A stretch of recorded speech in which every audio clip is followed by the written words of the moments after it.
দেশের বিভিন্ন স্থানে তাপপ্রবাহের প্রেক্ষিতে আবহাওয়া অধিদপ্তরের জারি করা হিট অ্যালার্ট বা তাপপ্রবাহের সতর্কবার্তার সময় আরও ৩ দিন বাড়ানো হয়েছে।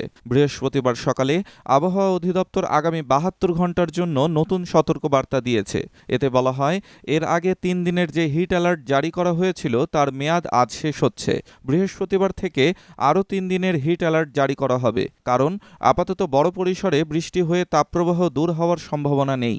সতর্কবার্তায় বলা হয়, সারা দেশের তাপমাত্রা কিছুটা বেড়েছে। চলতি এপ্রিল মাসে তাপপ্রবাহ পুরোপুরি দূর হওয়ার কোনো সম্ভাবনা নেই। এটি মে মাসের ২ থেকে ৩ তারিখ পর্যন্ত চলবে। এরপর হয়তো বিভিন্ন অঞ্চলে কিছু বৃষ্টির সম্ভাবনা আছে।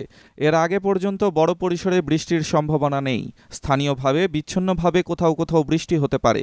চলতি মাসের প্রথম সপ্তাহ থেকেই বাংলাদেশের কিছু জেলায় তাপপ্রবাহ বইতে শুরু করে। এরপর গত ২ সপ্তাহে তাপপ্রবাহ প্রায় সারা দেশেই ছড়িয়ে পড়েছে। এর মধ্যে দেশের দক্ষিণ পশ্চিমাঞ্চলের বেশ কয়েকটি জেলার উপর দিয়ে তীব্র তাপপ্রবাহ বয়ে যেতে দেখা যাচ্ছে। ইতোমধ্যেই যশোরের চলতি বছরের সর্বোচ্চ তাপমাত্রা ৪২.৬ ডিগ্রি সেলসিয়াস তাপমাত্রা রেকর্ড করা হয়েছে। গত রোববার চুয়াডাঙ্গায় ৪২.২ ডিগ্রি সেলসিয়াস তাপমাত্রা রেকর্ড করা হয়েছে।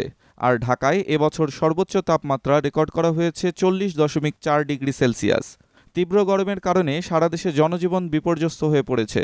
তাপমাত্রা নিয়ে আবহাওয়ার বার্তায় বলা হয়েছে, সারা দেশে দিন এবং রাতের তাপমাত্রা প্রায় অপরিবর্তিত থাকতে পারে। জলীয় বাষ্পের আধিক্যের কারণে অস্বস্তি ভাব বিরাজমান থাকতে পারে।